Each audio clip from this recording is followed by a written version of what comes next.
night was the final debate ahead of the Iowa caucus. Team Rising is here to discuss what went down. Eduardo Rodriguez, he's principal at the Rabin Group, and Philip Wegman, he's a political reporter for Real Clear Politics. Two great friends of the show. Good to see you guys. Indeed. Right. Glad I don't have anyone here this morning who's going to enrage me. Yeah, I know. I don't know if I can handle that right now. Early. Everyone's too tired, and yeah, enough of that happened last night.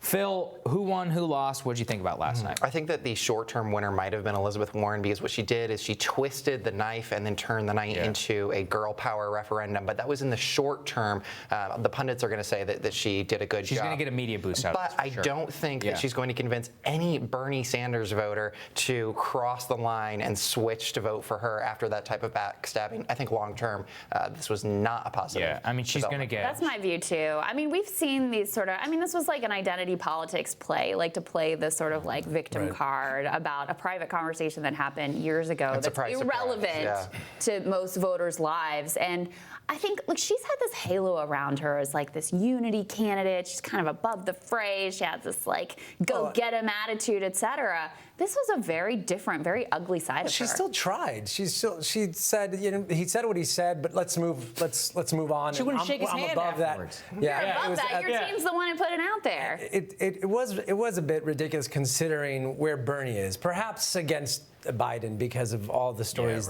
back then. But it's Biden, and Biden was quick to say, not only do I disavow that ever happened, but look at my record and where I've been in terms of the inclusivity. So I think it kind of fell short. I think the bump, if she gets any, is going to be short-lived. I honestly think that Biden did a fine job. A fine job. Yeah. I didn't say great, but fine job. That's and all he got fine is great as we've talked about. That's all he needs to do. And he got to stand back and watch these two on the left have an argument about he said, she said, 2018. That's the main I don't think there's a winner really in the long term for them. Biden. But this is what I've been trying to highlight, which is I agree with you. I think he gave his base exactly what he needed. But I mean, from a general election pitch, which had the Trump campaign on, they previewed this. It doesn't take a genius to figure out. Joe Biden was making the case for TPP last night, didn't apologize for the Iraq War, didn't apologize for NAFTA. At the end, he basically made a love Trump's hate character argument against Trump. That's going to fail. It has already failed, Eduardo. So, like, how are you looking at that? I mean, alarm bells should be going off, no? In terms of actual electability argument. Well, it was funny for me to watch the debate, elected official and billionaire on stage debating substantive policies. And they're getting ready to debate someone who doesn't debate in the substance of any policy. They're getting and testing each other on how to take on these issues.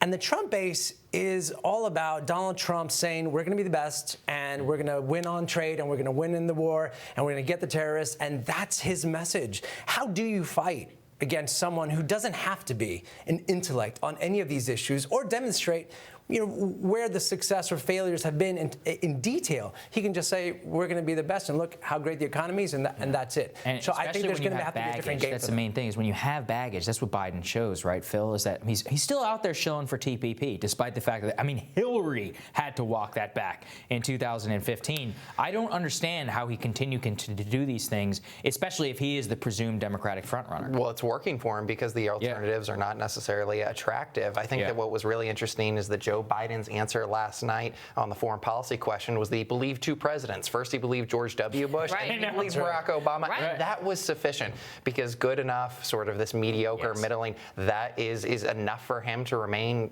in first place in several states. And embedded within that, what does he say? He said, we're going to keep troops in Iraq, we're going to keep troops in Syria. It's like, you're going to continue the Obama-Trump policy. Now, look, that's fine, but just say it. And it's like, Eduardo, this is a change time. I mean, this is the strangest dynamic in which the sitting president is also running as a change candidate against Washington. Now, there's some problems with that whenever you run Washington for 4 years. But, I mean, broadly with Biden, it's a better case to make. And Biden is not doing himself any favors in setting himself up for that future debate. No, I think you're right. It's a pro and a con for Biden that he has 30 years of political history to stand by, but he also has something that he can point and say we were right on this, we were right on these issues.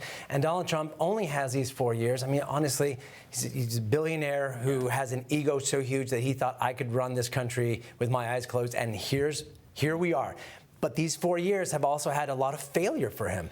These manufacturing he was supposed to bring back from the middle of the country, Nowhere. Those numbers are not where they're supposed to be. Democrats are actually finding in the major urban centers are finding more jobs than the Trump-based voters. And the problem is that rather Who's than saying focus that? on I don't know anybody saying that. Well, Bernie Sanders is saying that, but the focus of most of the Democratic Party is so fixated on impeachment that is not the argument that most of the party is making. But I shouldn't even admit that I look at this stuff, but I do.